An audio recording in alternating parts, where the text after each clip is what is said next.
ভাই paper leak হয়েছে, ওটার ব্যাপারে কোনো কথা বলো। জয় ভীম, জয় ভীম।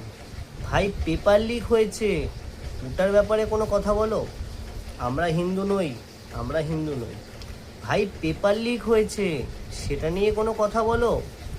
রাম মন্দির, আমরা রাম মন্দির মানি না, রাম মন্দির কি আমাদেরকে খেতে দেয়? ভাই পেপার লিক হয়েছে, সেটা নিয়ে কোনো আন্দোলন করো। প্রেমানন্দ মহারাজকে মহারাজ কেন বলবো? প্রেমানন্দ ভাইও তো বলতে পারো। ভাই পেপার লিক হয়েছে, সেটা নিয়ে কিছু বলো না। ভারতবর্ষকে নেপাল বানিয়ে দেবো, সংসদ উপড়ে ফেলে দেবো। এই পেপার লিক হয়েছে, সেটা নিয়ে কিছু বলো না। বিরাট কোহলি এখানে থাকে না, বিরাট কোহলি এই দেশে থাকে না, এই দেশের হাওয়া ভালো না, এই দেশের নেতারা ভালো না। এবার তো পেপার লিকের ব্যাপারে কিছু বলো। भारत तेरे टुकड़े होंगे, भारत तेरे टुकड़े होंगे, मोदी जी मर जाए, मोदी जी वो हो जाए, उनको गोली मार देंगे। ভাই পেপার লিককে তো বাদ কর লো। আমি জানি এবারে অনেক শিক্ষিত লোকেরা আসবে আমাকে জ্ঞান দিতে, যে অন্ধভক্ত, গোবর ভক্ত, আরও জানি না কত কি বলবে। কিন্তু আরে ভাই তোমরা বলো, যেই পেপার লিক আন্দোলনে, এই প্রোটেস্টে তোমরা সেই বাচ্চাগুলোর নাম একবারও নিয়েছো যারা মরে গেছে, বা যার বাবা মা তাদের সন্তানদেরকে হারালো?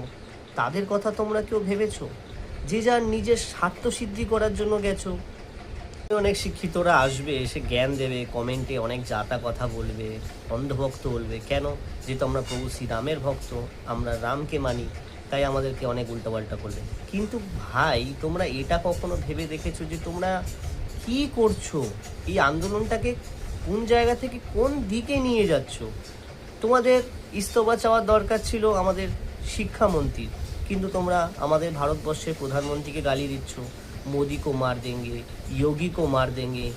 ইন্ডিয়ান আর্মি, যারা আমাদের দেশকে রক্ষা করার জন্য, যাদের জন্য আমরা শান্তিতে আছি, ভাই তাদেরকে তোমরা ছাড়োনি, তাদেরকে তোমরা গালাগালি দিচ্ছ। তাহলে তোমরা করছো কি? তোমরা মানে নিরীহ মানুষদের গাড়ি জ্বালিয়ে দিচ্ছ, নিরীহ মানুষদের গাড়ি ভেঙে দিচ্ছ, পাথর ছুটছো। এগুলো কি আন্দোলন ভাই? হাত জোর করে অনুরোধ করব, এই আন্দোলনটাকে সুষ্ঠুভাবে করো, দেশের ক্ষতি করো না প্লিজ।